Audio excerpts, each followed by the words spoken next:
विकासशील इंसान पार्टी एवं निषाद विकास संघ के तत्वाधान में निषाद आरक्षण संकल्प यात्रा के तहत वीआईपी पार्टी के सुप्रीमो मुकेश साहनी अपने शाही रथ पर सवार होकर बिहार शरीफ पहुंचे। कार्यकर्ताओं को संबोधन करते हुए मुकेश साहनी ने कहा कि जिस तरह से डॉक्टर ने कोरोना को भगाने के लिए वैक्सीन बनाई थी, उसी तरह से मोदी सरकार को हटाने के लिए हमने गंगा जल से वैक्सीन बनाई है और जब आप ये वैक्सीन लगाइएगा तो उतना दिल्ली की कुर्सी हिलेगी और वो उतना ही डरेंगे और 2024 लोकसभा चुनाव के पहले निषाद के लिए आरक्षण लागू कर देंगे। इस मौके पर हाथ में गंगा जल से संकल्प लेते हुए भाजपा को हटाने की बात कही। उन्होंने कहा कि भारत के प्रधानमंत्री नरेंद्र मोदी को निषाद समाज ने वोट देकर चुनाव जिताने का काम किया। चुनाव जीतने के बाद केंद्र की सरकार ने निषाद समाज को दरकिनार करते हुए 10% सामान्य वर्ग को आरक्षण देने का काम किया। आरक्षण को लेकर प्रधानमंत्री नरेंद्र मोदी को एक चश्मे से देखना चाहिए, लेकिन प्रधानमंत्री का चश्मा एक तरफ धुंधला हो चुका है और एक तरफ चश्मा साफ है।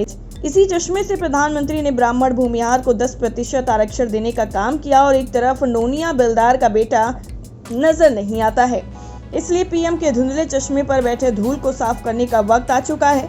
आज हम लोगों का आरक्षण छीन कर दूसरों को दे दिया गया। हम लोगों ने तय कर लिया कि आरक्षण नहीं तो गठबंधन नहीं, और गठबंधन नहीं तो वोट नहीं, और वोट नहीं तो दिल्ली की सरकार नहीं।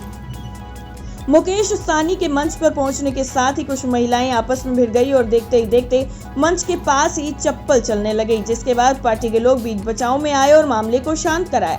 हालांकि महिलाएं आपस में क्यों भिड़ी थी इसका पता नहीं चल सका। पसीना बहाकर आज अपने नेता को सुनने के लिए यहाँ पे आए हैं, संघर्ष कर रहे हैं, नालंदा के हर लोगों को बता रहे हैं कि मेरा अधिकार है वो हमें दो।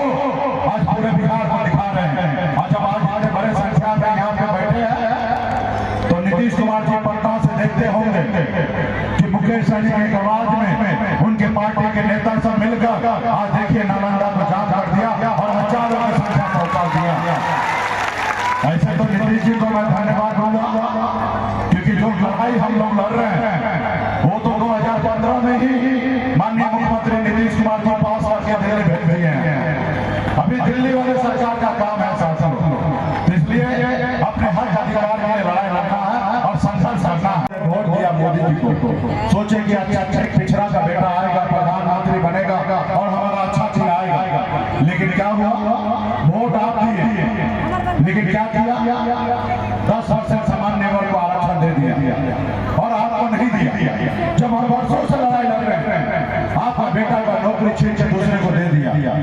हम उनको आरक्षण देने का हम विरोध नहीं करते, सही बात है। देश में जो लोग गरीब हैं उनको सरकार का काम है मदद करे, चाहे वो हिंदू हो, मुसलमान हो, या ऊंची जाति का हो या गरीब जाति का हो।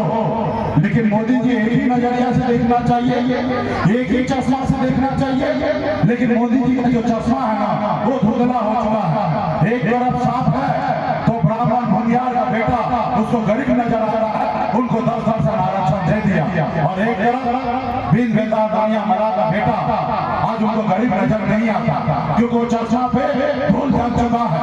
अब जरूरी है कि वो धूल को साफ करने का आज